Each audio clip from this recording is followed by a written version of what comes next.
na ba khuda e na ba ta pi o e mừng là ni khu na ma da than sa agi oh na ta e ma na ba so mong la e la wi da sa e de na ga moi ha wi ba again ni lo ta sao ban khi ta pi ki ho se zu le mon mi chi lo ta nau pai ti na ta ma khu ka jo ba na tong da ma sha Lui đã đi ở lớp thơ ấy nè Nè bà thơ mô lệ Nè ta mà sáng đâu Giao Sơ mô là khi đi ra ở gạo Nè yên sơ mô là ta mà sáng Sơ gông khoai tê là phá Nè ô kì khoai đá bí sơ minh mong Khu ta khi mới ra ở gạo Cái đồ bà nè ta mà sáng Nè mi chi ý lòng khá Nè lỡ ra ta mà bà là mong Khi ta bị khi hò dù là món mi chi lo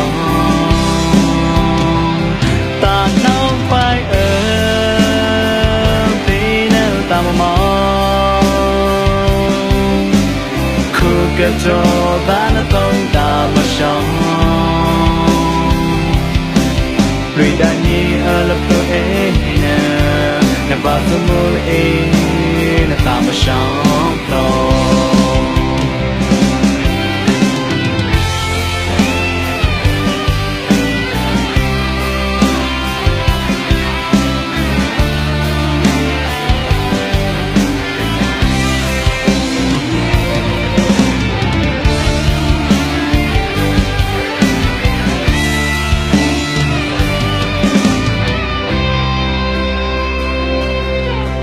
na ba khuda e na ba ta pi o e mừng là ni khu na ma da than sa agi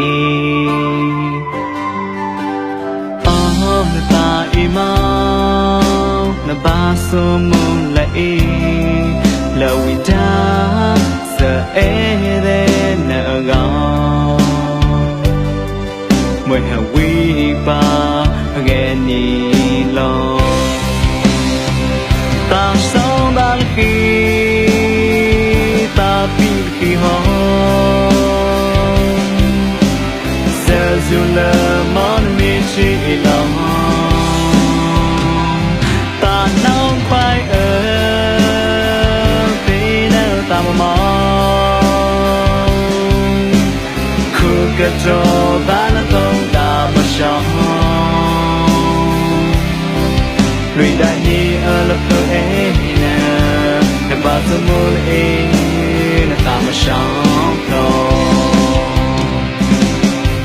Giao Sơ mô là khi đi ra ở gạo Nè yên sơ mô là ta mà sáng Sơ gông khoai tê là phá Nè ô kì khoai đá bí sân minh mong Khu ta khi mới ra ở gạo Cái đồ bà nè ta mà sáng Nè mi chi ý lòng khá Nè lấy ra ta mà bà là mong Khi ta bị khi hò dù là món mi chi lo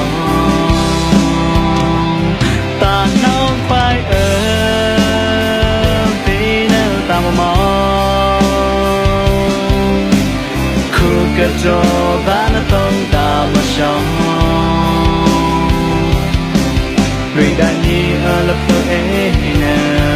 nè ba tôi muốn ấy nè ta mà sống đâu